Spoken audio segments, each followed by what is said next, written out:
West Virginia Senator Shelley Moore Capito, who was one of the key negotiators between the president and the Senate GOP on the bipartisan infrastructure deal. Senator Capito, always great to see you. Good morning. Thanks for joining us. Good morning. Thanks. First Senate Minority Whip John Thune said yesterday, this is not going to get the 60 votes necessary for that key test vote on Wednesday. Will you vote for it? And will there be 10 GOP senators on Wednesday to vote for it?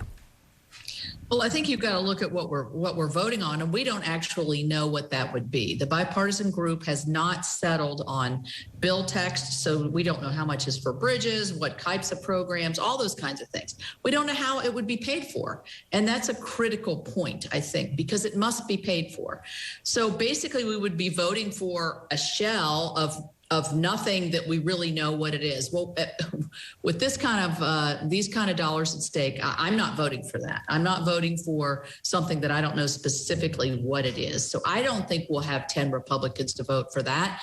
And I think that will stall the process. The lead negotiators have told Chuck Schumer that they can't finish this bill in the text because of the technicalities, at least to the end of this week, if then. You were the leader of the initial group of Republicans meeting with President Joe Biden on this. Ultimately, President Biden ended infrastructure negotiations with you. Now, in a statement you shared that you were disappointed by his decision to end some of these negotiations. What went wrong?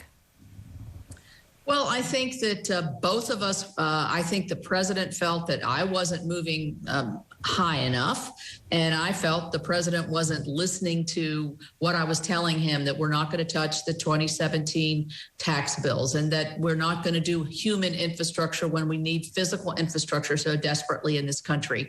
And I think also when news of the bipartisan infrastructure package became known at the White House, I pretty much was stalled out at that point. It was a good exercise because the framework that I put together is still the basic framework that this bipartisan group is working for. Speaking of which, and yeah, go ahead. Well, no, I was just going to ask you very quickly. Speaking of the framework, how to pay for it was a central issue in that. How does the GOP want to pay for it? Well, I think what we want to do is for the folks that are using the roads, the highways, and others, that the users, that they pay, and that would be folks that, the president really wants electric vehicles, fine, but they don't pay into the gas tax. Let's assess them for some user fee. The president says that's a non-starter. We'd also really like to use the unused COVID relief packages. They are going to be able to use some of that, but there's hundreds of billions of dollars, whether it's the unemployment, whether it's some of the healthcare issues that are not being used. Why not use the already appropriated dollars? And the White House has not come along with that. So there's just the White House is stuck on trying to raise taxes. The bipartisan group's been able to bat that back, but it's been very difficult. When you first started this process, there was not this $3.5 trillion spending package to go alongside this infrastructure deal. So what are your thoughts now, knowing that there are some House Democrats who say this other infrastructure deal has to be also passed with this $3.5 trillion spending bill? Well, I think as hard as people are trying to de-link these to get more Republican votes, I think that most Republicans know that this is a deal that is together. The president himself said it. He walked it back. But, sometimes your first comments are your most illuminating comments. And so I think there's a real concern for another $3.5 trillion of social human infrastructure changes. Now they're talking about immigration changes. I know a lot of it is green energy. And there's some concerns from a state such as mine that's an energy producing state.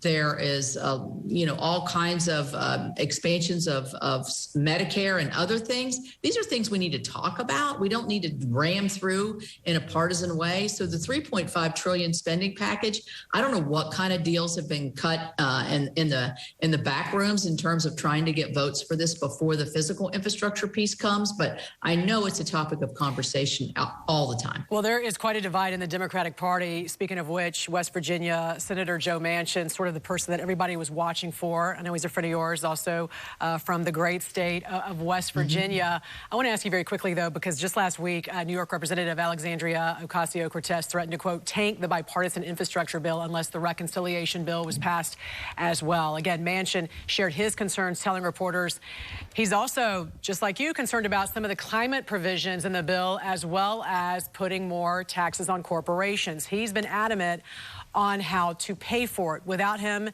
the Democrats could not get it passed through reconciliation. What has he told you? Would he pass it? Are there other Democratic senators who would not support that as well?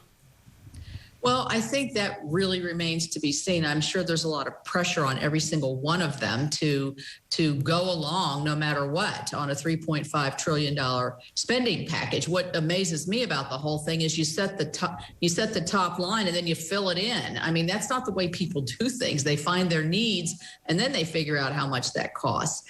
And so, you know, I'm not sure what Senator Manchin or others are going to do. I've seen he's made comments that are favorable towards a package such as this, but I think it's a long way from any kind of certainty. All right. Senator Shelley Moore Capito, we appreciate you joining us this morning and look forward to speaking to you again in the future. All right. Thank you.